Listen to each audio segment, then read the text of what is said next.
नमस्कार बच्चों, मैं निर्मल सिंह आप सभी का स्वागत करता हूं आज की इस क्लास में। आज हम पढ़ने वाले हैं कक्षा 9 का अध्याय 1, जिसका नाम है फ्रांसीसी क्रांति।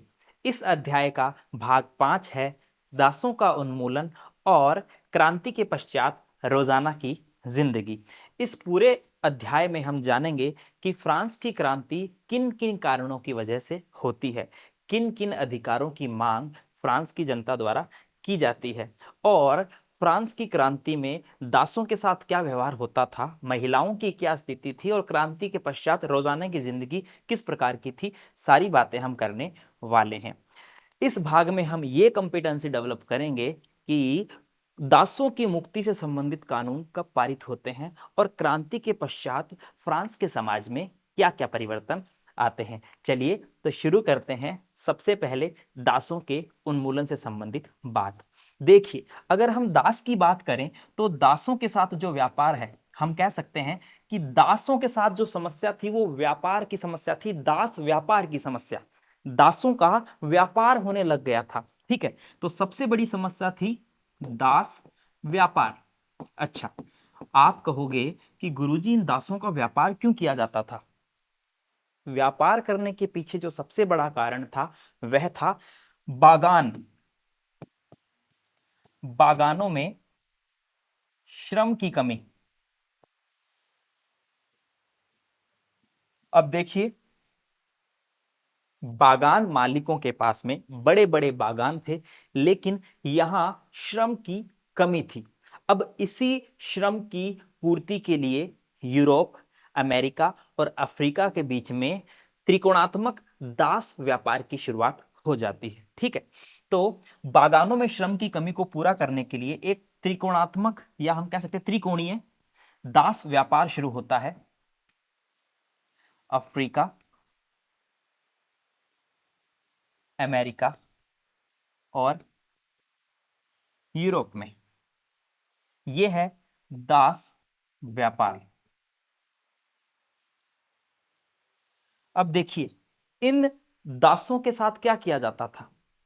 यहां पर जो फ्रांस है, फ्रांस में दो महत्वपूर्ण बंदरगाहों के नाम याद रखना, बोर्दे और नान्ते।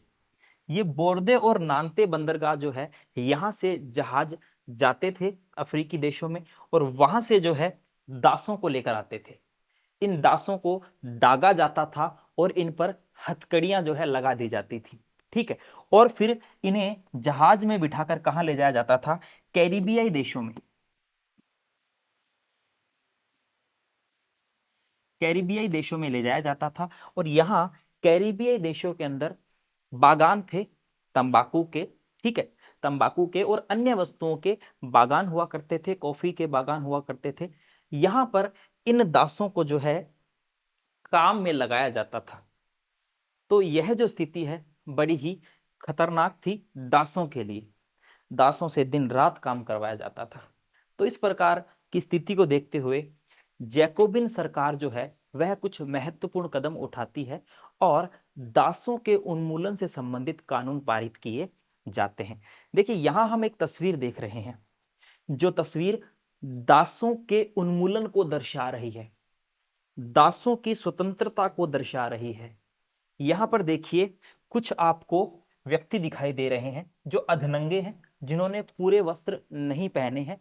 देखने में वे असभ्य लग रहे हैं, लेकिन यहां पर जो लाल कपड़े पहने महिला दिखाई दे रही है, यह महिला इन्हें कुछ वस्त्र दे रही है और इन्हें सभ्य बनाने का प्रयास कर रही है। देखिए, यहां पर जो ऊपर लाइन लिखी है, इसका हिंदी में अर्थ है मनुष्य के अधिकार। और देखिए, स्वतंत्रता सबसे बड़ा अधिकार है। अगर फ्रांस की क्रांति की बात करें तो स्वतंत्रता, समानता और भाईचारे, इन तीन अधिकारों की लड़ाई फ्रांस में हो रही थी। तो देखिए, मनुष्य के अधिकार, और यहां जो नीचे लिखा हुआ है इसका हिंदी अर्थ है गुलामों की मुक्ति, क्योंकि जो दास थे उन्हें एक प्रकार से गुलामों की तरह ही रखा जाता था। और मुक्ति के प्रतीक के रूप में यहाँ एक फ्रांसीसी महिला है जो अफ्रीकी एवं अमेरिकी इंडियन दासों को यूरोपीय कपड़े देकर उन्हें सभ्य बनाने की चेष्टा कर रही है। तो यह जो चित्र है, यह अपने आप में दास प्रथा के उन्मूलन को दर्शा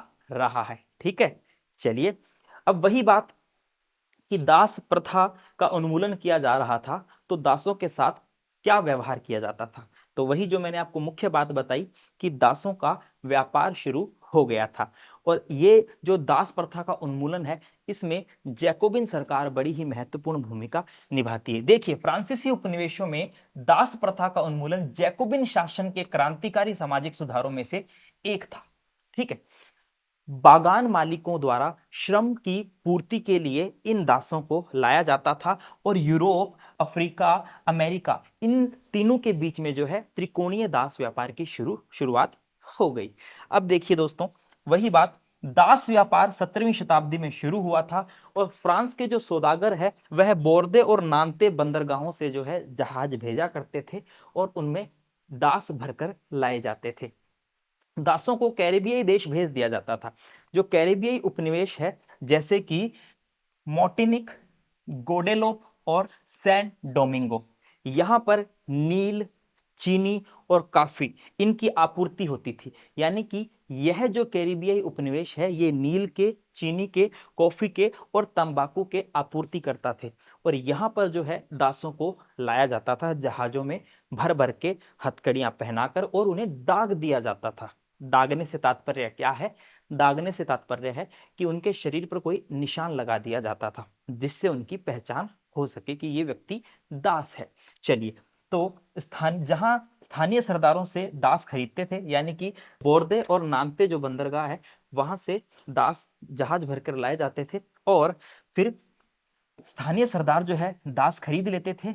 उसके पश्चात उनको दाग कर और हथकड़ियां डालकर अटलांटिक महासागर के पार कैरेबियाई देशों में पहुंचाया जाता था।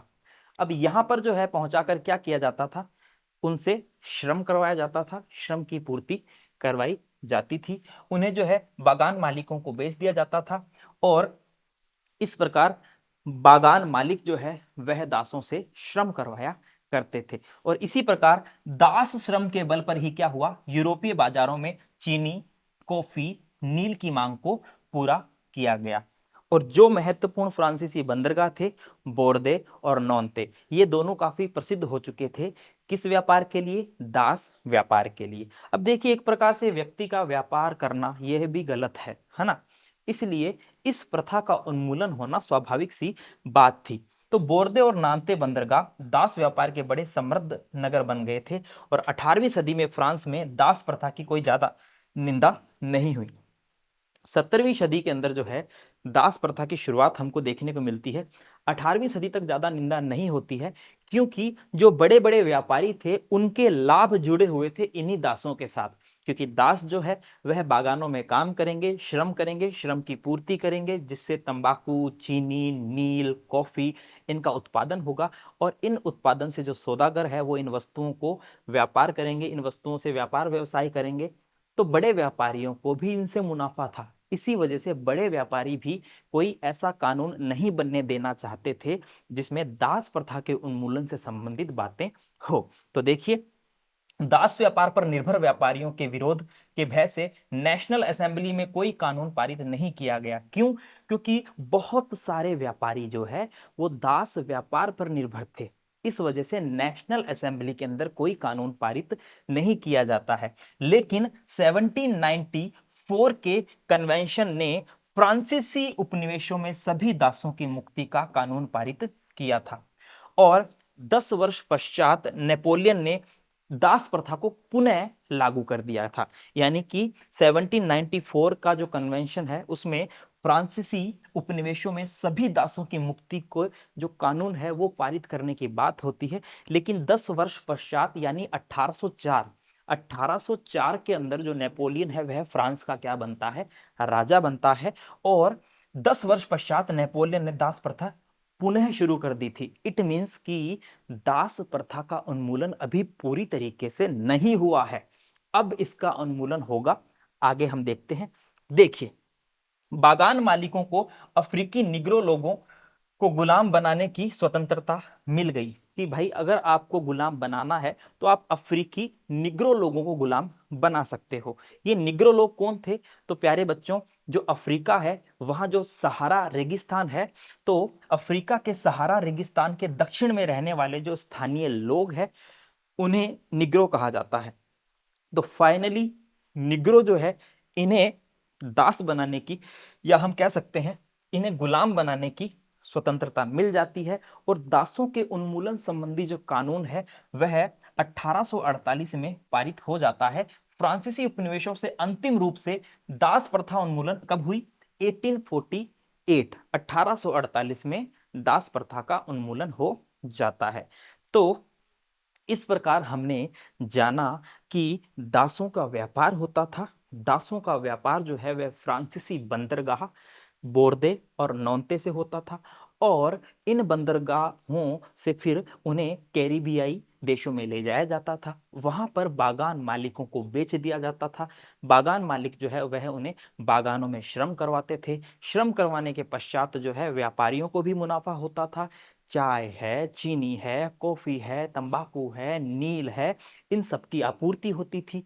तो इस वजह से बड़े व्यापारियों का भी लाभ हो रहा था। लेकिन साथियों क्या होता है, 1848 में वो घड़ी आती है जब दास प्रथा का उन्मूलन कर दिया जाता है। ठीक है, चलिए अब क्रांति हुई, और क्रांति के पश्चात फिर रोजाना की जिंदगी किस प्रकार चलने लगी। आपको मालूम होना चाहिए कि फ्रांस की क्रांति के अंदर जो मुख्य अधिकार थे उनकी मांग की गई थी, जिनमें स्वतंत्रता है, समानता है, बंधुत्वता है, भाईचारा है। इन सब का इतिहास फ्रांसीसी क्रांति से ही जुड़ा हुआ है। तो रोजाना की जिंदगी जो है वह अब स्वतंत्रता, समानता और जनवादी अधिकारों के साथ शुरू होती है। क्रांति के पश्चात फ्रांसीसी समाज में बहुत सारे परिवर्तन होते हैं। सेंसरशिप जो है उसे भी अब समाप्त कर दिया जाता है, और अब अखबार है, किताब है, इनमें जो भी चीजें छप रही है वह एक सेंसर अधिकारी द्वारा अच्छे से निरख कर, अच्छे से उसका जो है हम कह सकते हैं निरीक्षण करके ही फिर चीजें छापी जाती थी। तो स्वतंत्रता एवं समानता के आदर्शों को रोजाना की जिंदगी में उतारने का प्रयास किया जाता है। 1789 के अंदर क्या होता है, सेंसरशिप समाप्त कर दी जाती है, और किताब, अखबार, नाटकों को सेंसर अधिकारियों द्वारा पास किए जाने के बाद ही प्रकाशन में लाया जाता है। तो देख रहे हो ना कि जिन अधिकारों की मांग फ्रांस की क्रांति की शुरुआत में हुई थी, अब वही अधिकार जो है फ्रांस की रोजाना की जिंदगी में उतर चुके हैं। चलिए आगे हम देखते हैं कि अधिकारों के घोषणा पत्र ने भाषण एवं अभिव्यक्ति की स्वतंत्रता को नैसर्गिक अधिकार घोषित कर दिया। यानी कि अब व्यक्ति जो है अपने विचार अभिव्यक्त कर सकता है, व्यक्ति जो है वो स्वतंत्र रूप से भाषण दे सकता है। अब ये जो अधिकार है वो नैसर्गिक अधिकार है, अहरणीय अधिकार है, और इन अधिकारों की रक्षा करना भी राज्य की जिम्मेदारी है। और साथ ही फ्रांस के शहरों में अखबारों, पर्चों, पुस्तकों एवं छपी हुई तस्वीरों की बाढ़ आ जाती है, क्योंकि अब अभिव्यक्ति की स्वतंत्रता हो चुकी है। व्यक्ति जो है अभिव्यक्ति की स्वतंत्रता के साथ ही व्यक्ति जो है अब अपने विचार रखेगा स्वतंत्र रूप से। उसे किसी का भय नहीं है, उसे किसी का डर नहीं है। अब फ्रांसीसी बाजार में इन अखबारों की, ऐसी किताबों की जहां व्यक्ति स्वतंत्र विचार लिख रहा है, स्वतंत्र विचार व्यक्त कर रहा है, ऐसी किताबों की बाढ़ आ जाती है।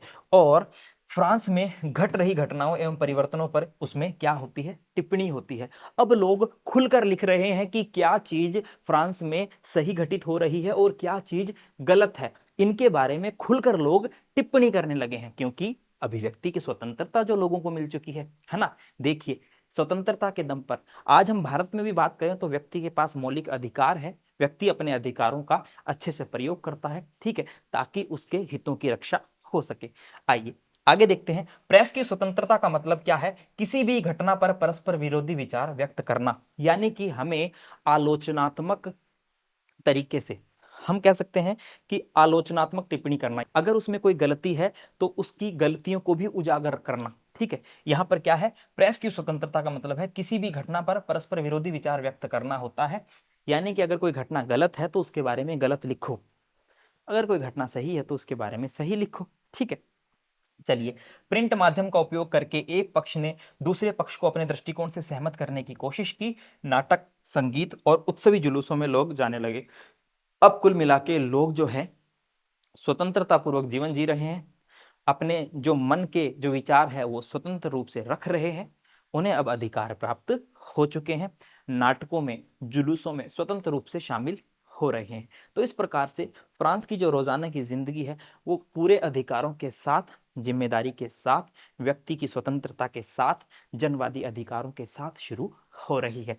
यहां वे स्वतंत्र और न्याय के बारे में राजनीतिज्ञों व दार्शनिकों के पांडित्यपूर्ण लेखन को समझते थे, क्योंकि किताब केवल शिक्षित ही पढ़ सकते थे। यानी कि जो लोग हैं वह नाटकों में भाग ले रहे हैं, ठीक है, उनके नाटकों में भाग लेने का कारण यह है, या फिर हम कह सकते हैं कि जुलूसों को देख रहे हैं, नाटकों को देख रहे हैं, उसके पीछे कारण ये निहित है कि जो राजनीति फ्रांस में चल रही है उसे पढ़कर तो केवल पढ़ा लिखा व्यक्ति ही समझ सकता है, लेकिन अगर नाटकों में लोग शामिल होंगे, उससे संबंधित कोई प्रदर्शन देखेंगे, कोई रंगमंच देखेंगे, तो उन घटनाओं को वो बिना पढ़े उस नाटक के माध्यम से समझ सकते हैं। कहने का मतलब यही है, जिस प्रकार से हमने कुछ प्रतीक चिन्हों का प्रयोग किया था कि इन प्रतीक चिन्हों से जो निरक्षर लोग हैं, जो पढ़े लिखे लोग नहीं हैं, वह भी समझ सकते हैं। तो वैसे ही नाटकों में, जुलूसों में हिस्सा लेकर जो कम पढ़े लिखे लोग हैं वह भी राजनीतिक घटनाओं के बारे में समझ सकते थे। चलिए, तो यहां पर हम देख रहे हैं, देखिए ये यहां पर कुछ इस प्रकार का प्रदर्शन दिखाया जा रहा है। यह क्या है? यह है देशभक्त कसरती दाब मशीन, जिसका इस्तेमाल मोटापा घटाने के लिए किया जा सकता था। इसी के साथ 1790 का यह चित्र न्याय के विचार को व्यवहार में बदलना चाहता है। तो देखिए, इस प्रकार से न्याय का विचार इस तस्वीर के अंदर आपको दिख रहा है। अब कोई पढ़ा लिखा व्यक्ति होगा तो वो तो किताब भी पढ़ लेगा, लेकिन जो निरक्षर है वो इस प्रकार के नाटकों को देखकर समझ सकता है कि न्याय आखिरकार होता क्या है। ठीक है प्यारे बच्चों, याद रखिएगा। आगे देखिए, यहां पर मरा जनता को संबोधित करते हुए, है ना, जयपाल मरा के बारे में, मरा जो है वो जनता को संबोधित कर रहे हैं, और लुई लियोपोल्ड बाइली द्वारा यह रचित चित्र है। ये चित्र उनके द्वारा रचित किया गया है। चलिए, आगे हम देख रहे हैं सारांश की आखिरकार उसके पश्चात फिर क्या होता है। जैसा कि मैंने बताया आपको कि 1804 में नेपोलियन जो है वह फ्रांस की गद्दी पर बैठ जाता है और अपने आसपास के क्षेत्रों पर अधिकार करके अपने साम्राज्य का विस्तार करना शुरू कर देता है। 1804 में नेपोलियन बोनापार्ट ने खुद को फ्रांस का सम्राट घोषित किया और उसने पड़ोस के यूरोपीय देशों की विजय यात्रा शुरू कर दी। पुराने राजवंशों को हटाकर नए साम्राज्य वह बसाने लगा। नेपोलियन जो है युद्ध करता है, लेकिन 1815 का जो युद्ध होता है, वाटरलू का युद्ध, उसमें नेपोलियन को करारी हार मिलती है। ये बात आप याद रखिएगा। उनकी बागडोर अपने खानदान के लोगों के हाथ में दे देता है, यानी कि जो नए साम्राज्य वह बसाता है उन सब की बागडोर अपने खानदान के लोगों के पास वह दे देता है। नेपोलियन खुद को यूरोप के आधुनिकीकरण का अग्रदूत मानता है, यानी कि अब यूरोप का आधुनिकीकरण किया जाए, है ना, यानी कि जो रूढ़िवादी जो चीजें हैं उन्हें हटा दिया जाए और आधुनिकीकरण किया जाए। उसने निजी संपत्ति की सुरक्षा के कानून बनाए और उसने दशमलव पद्धति पर आधारित नाप तोल की एक समान प्रणाली चलाई, यानी कि नापने तोलने की समान प्रणाली अपनाई। इसी के साथ में उसने क्या किया? संपत्ति की सुरक्षा से संबंधित कानून बनाए। लेकिन मैंने आपको बताया कि 1815 में वाटरलू में उसकी क्या हो जाती है? हार हो जाती है। क्योंकि देखिए, प्रारंभ में लोगों को लगता है कि नेपोलियन जो है वो मुक्तिदाता है, लेकिन धीरे धीरे लोगों को समझ में आने लगता है कि उसकी सेनाएं लोगों को हमलावर लगने लगती है। ठीक है, फाइनली नेपोलियन जो है वह 1815 में वाटरलू के युद्ध में हार जाता है। यूरोप के बाकी हिस्सों में मुक्ति और आधुनिक कानूनों को फैलाने वाले उसके क्रांतिकारी उपायों का असर उसकी मृत्यु के बाद सामने आता है, यानी कि उसने जो कार्य किए उसके कृत्यों का जो असर है वो उसकी मृत्यु के पश्चात सामने आता है। ठीक है, चलिए, यहाँ पर आपको नेपोलियन की तस्वीर दिखाई दे रही है जो कि आल्प्स पर्वत को पार करता हुआ नजर आ रहा है, और यह जो चित्र है डेविड द्वारा बनाया गया है। आपकी पुस्तक में भी आपको ये चित्र मिलेगा, देख लीजिएगा बड़े आराम से। चलिए, तो आगे हम देखते हैं, स्वतंत्रता और जनवादी अधिकारों के विचार फ्रांसीसी क्रांति के महत्वपूर्ण विरासत थे। जैसा कि मैं आपको पहले दिन से ही बता रहा हूं कि फ्रांसीसी क्रांति के अंदर समानता, स्वतंत्रता, भाईचारे की बात की गई थी। और यह जो चीजें, यह जो स्वतंत्रता, यह जो समानता और भाईचारा हमें मिल रहा है, बंधुत्वता जो हमें मिल रही है, वो फ्रांसीसी क्रांति से ही संबंधित है। ये विचार 19वीं सदी में फ्रांस से निकलकर बाकी यूरोप में फैले। इनके कारण वहां सामंती व्यवस्था का नाश हुआ। टीपू सुल्तान और राजा राम मोहन राय क्रांतिकारी फ्रांस में उपजे विचारों से प्रेरणा लेने के वाले दो ठोस उदाहरण हैं। देखिए, टीपू सुल्तान जो है वह भी फ्रांसीसियों से प्रभावित होता है। आपको पता होना चाहिए, जो टीपू सुल्तान है वह अपनी सेना का गठन भी फ्रांसीसी आधार पर करता है। वहीं राजा राम मोहन राय को भारतीय पुनर्जागरण का भी पिता कहा जाता है। ठीक है, तो इन दोनों ने भी जो है क्या किया, फ्रांस में उपजे जो विचार थे उनसे प्रेरणा ली। ये फ्रांस में उपजे विचारों से प्रेरणा लेने वाले दो महान उदाहरण हमारे सामने हैं। चलिए, तो अब हमने इस पूरे अध्याय में क्या सीखा? तो हमने सीखा कि दास व्यापार और उसका उन्मूलन कैसे होता है। हमने जाना कि दासों का व्यापार बागान के मालिकों द्वारा बागान में श्रम करवाने के लिए किया जाता था। और फाइनली 1848 का वो दिन था जिस दिन दासों के उन्मूलन संबंधी कानून जो है पारित हो जाते हैं। वही हमने देखा कि फ्रांस में स्वतंत्रता और जनवादी अधिकार, तो अब जो लोग हैं वह स्वतंत्र हो चुके हैं, उन्हें बहुत सारी स्वतंत्रताएं मिल चुकी है, अभिव्यक्ति की स्वतंत्रता मिल चुकी है, विचारों को व्यक्त करने की स्वतंत्रता जिसे हम कह सकते हैं, अब वे स्वतंत्र हो चुके हैं। ये इस पूरे अध्याय में हमने ये इस पूरे भाग में हमने जाना है। चलिए, तो मूल्यांकन कर लेते हैं, कुछ महत्वपूर्ण प्रश्नों को देख लेते हैं। देखिए, फ्रांसीसी उपनिवेशों में अंतिम रूप से दास प्रथा का उन्मूलन कब किया गया था? 1848 में, 1832, 1880 और 1800 में। तो यहां पर आएगा 1848। नेक्स्ट प्रश्न है, निग्रो कौन थे? फ्रांस के स्थानीय लोग, रूस की जनजाति, अफ्रीका के सहारा रेगिस्तान के दक्षिण में रहने वाले स्थानीय लोग, या भारत के दक्षिणी लोग। तो यहां पर आएगा अफ्रीका के सहारा रेगिस्तान के दक्षिण में रहने वाले स्थानीय लोग जो है वो निग्रो कहलाते थे। हमने बात भी की थी। चलिए, नेक्स्ट प्रश्न है, फ्रांस में सेंसरशिप की समाप्ति कब होती है? तो 1791 में, 1789 में, 1793 में, या 1784 में। तो 1789 के अंदर जो है फ्रांस में सेंसरशिप की समाप्ति हो जाती है। नेक्स्ट प्रश्न है, सत्य और असत्य वाला, सही और गलत वाला बताएंगे। देखिए, फ्रांसीसी उपनिवेशों में दास प्रथा का उन्मूलन जैकोबिन शासन के क्रांतिकारी सामाजिक सुधारों में से एक था।